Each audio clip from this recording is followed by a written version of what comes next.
On April 22, 2025, Baisaran Valley in Indian-administered Jammu and Kashmir became the epicenter of a tragedy that would ignite a full-scale war between India and Pakistan. A terrorist attack claimed by the Resistance Front, TRF, linked to the Pakistan-based Lashkar-e-Taiba, targeted a group of tourists, killing 26 civilians and injuring over 20. Eyewitnesses reported that the assailants specifically questioned victims about their religious identity before opening fire, marking the attack as one of the deadliest against Indian civilians in the region since 2000. In the wake of the attack, India launched Operation Sindoor on May 7, 2025, a series of missile strikes targeting alleged terrorist infrastructure in Pakistan.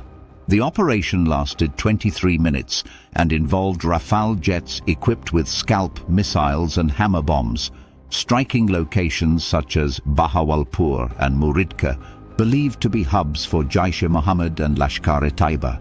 Pakistan condemned the strikes as acts of war and vowed retaliation. On May 8, Pakistani forces claimed to have shot down 12 Indian drones and reported a drone strike on a military facility near Lahore. India countered by deploying its S-400 missile defense system, marking the first combat use of the system. The conflict escalated into intense aerial combat.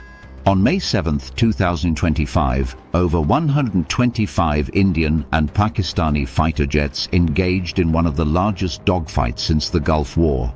India lost several aircraft, including Rafale jets, while Pakistan reported damage to one of its aircraft. In a further escalation, India suspended the Indus Waters Treaty on April 23, 2025, citing national security concerns following the Pahalgam attack. The suspension led to a significant reduction in water flow through the Chenab River, which Pakistan claimed had dropped by 90%. Pakistan warned that any attempt to disrupt the flow of shared rivers could be considered an act of war, even threatening nuclear retaliation.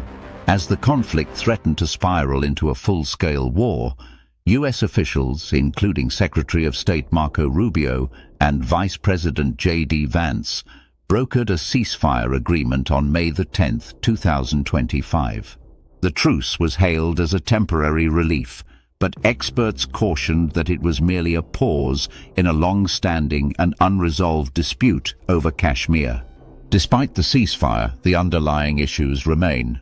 The Kashmir dispute, unresolved since the 1947 partition, continues to fuel tensions. Both nations possess nuclear arsenals, and the risk of miscalculation remains high. The 2025 war serves as a stark reminder of the fragile peace and the enduring legacy of partition that continues to haunt the subcontinent.